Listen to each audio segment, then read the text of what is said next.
Hello.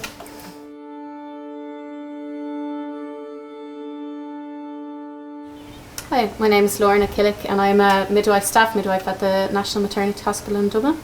I've been working there for the last 15 years, 10 of them being a midwife. My journey to midwifery probably started when I was in first year and I did my careers project on pregnancy and childbirth. Then for my leave cert I did, for my home economics project, I did pregnancy and childbirth.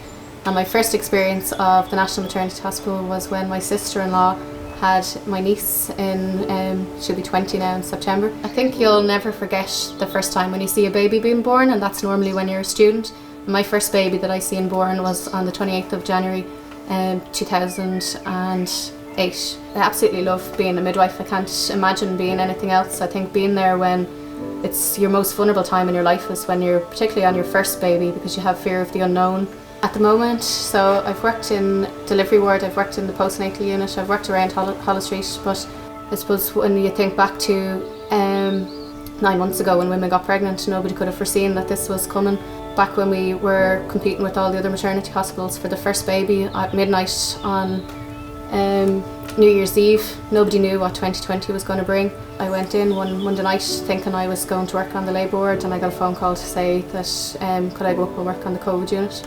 Which obviously I was anxious about, but I've done the HDU course, which is the high dependency maternity care module. I went up to work then on the COVID unit that night, where we hit the ground running.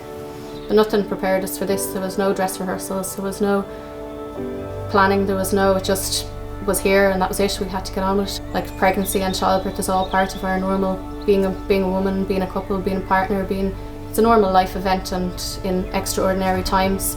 And we had to try and make the COVID unit where antenatal patients and postnatal patients were coming through. We had to try and make it as normal as possible and to care for them, to provide them extra care, but also to provide the kind of care that all women deserve for them and their babies.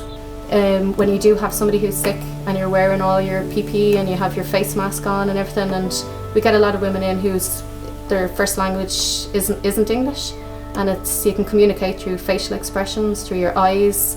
Normally their partners are there and they can help, but if it's very difficult if your partner's not there while you're being induced, and then you're trying to coach a woman through pushing but your face is covered, you're trying to communicate through muffled masks with your eyes and in any way that you possibly can. I think it's very hard for women to come in and be induced and be on the ward, and you have all these plans or all these expectations of how you think it's going to be, and then you're told your support partner can't come in. I think it's probably been easier for women because they're in the room and they're getting the support. Poor dads are sitting like men and waiting out in their cars on Holles Street because they want to be close to the hospital, and they're just waiting on that call, whether it's to come in because she's in labour, or they're sitting outside waiting on her to be prepared for a cesarean section, or they're waiting to pick their partner up that they haven't seen for 3 or 4 days. So the dads came in and they were there for the delivery of their baby, and we've seen some harrowing scenes at the lift on the labour ward where dads were going home not knowing whether they were going to see their partner the next day or whether it would be 3 days. 4 days. We had patients whose partners had underlying illnesses themselves who couldn't come in. We delivered babies where we rang dads afterwards on WhatsApp video calls, and just wasn't meant to be like that. So I've had 3 babies myself, 2 of them born in Holles Street with the community midwifery team, and one of them was born here at home. My husband Eric, he's an essential service as well, so he's been working throughout the whole COVID-19 as well.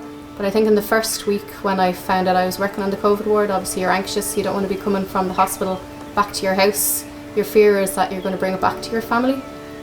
We had to sit down and make choices, make life decisions, and we've been doing a lot of nights, working a lot of weekends, because as I said, for childcare I'm trying to work opposite to my husband, so if he's around over the weekend I'm trying to work then, I think everybody is just juggling and trying to do their best in a difficult situation. But I feel for my kids that they haven't had us here, me or my husband here, doing all the cooking and the baking, and homeschooling has had to just take second place now too. We've just been using, my sister is in early education and she hasn't been working, so I think they dread the phone call when I ring any of my family because I'm probably all out of favours. They don't know whether I'm ringing for a debrief, some counselling, maybe some childcare, maybe some shopping or just a chat or a glass of wine over WhatsApp. But I've been very lucky in that I do have that support and I do have my family around me, because I don't know what we would have done for childcare if we didn't. I think we've brought everything back to basics, and I think we've all realised that family is what's most important. You see in Holles Street as families are being made, and on Facebook and social media, of grandparents meeting their grandchildren through the window. I think it's brought everything back to reality and it's slowed life down, and I suppose what I miss most is the camaraderie, being able to hug people, being able to hug my mother. She's been working frontline as well in the pharmacy, and just normality of it's not normal for us not to be able to hug women, to support women, to be afraid to touch people because you're afraid not only are you going to get it, but that you're going to be the one that passes it on or that makes somebody ill. We've trying to stay back. You're trying to provide as much comfort and care to women as you can, but trying to do it from a safe distance, which is hard when a woman is in the throes of labour, or she's distressed, or she's just had a poor diagnosis. She's on her own and her partner's not with her. You know, people are out on the streets and they're clapping and they're calling us heroes. I think the real heroes in this are the dads who are sitting in cars, and they're the dads in waiting. They're sitting on, if you walk down Holles Street now, there's just cars with dads sitting out there just waiting for a text, waiting to see their partners, waiting to meet their babies. The families that are sitting at home waiting to hear from their loved ones. And for the women whose treatments have been postponed, or the women who are waiting for fertility treatments, and everything that's been put on the back burner to wait for this is over. As I said, nobody knows when this is all going to finish. So we're just hoping that there'll be a vaccine, or that life will eventually return to normal, that our services in the National Maternity Hospital will go back to the way they were, and that families can support families and our dads can be there.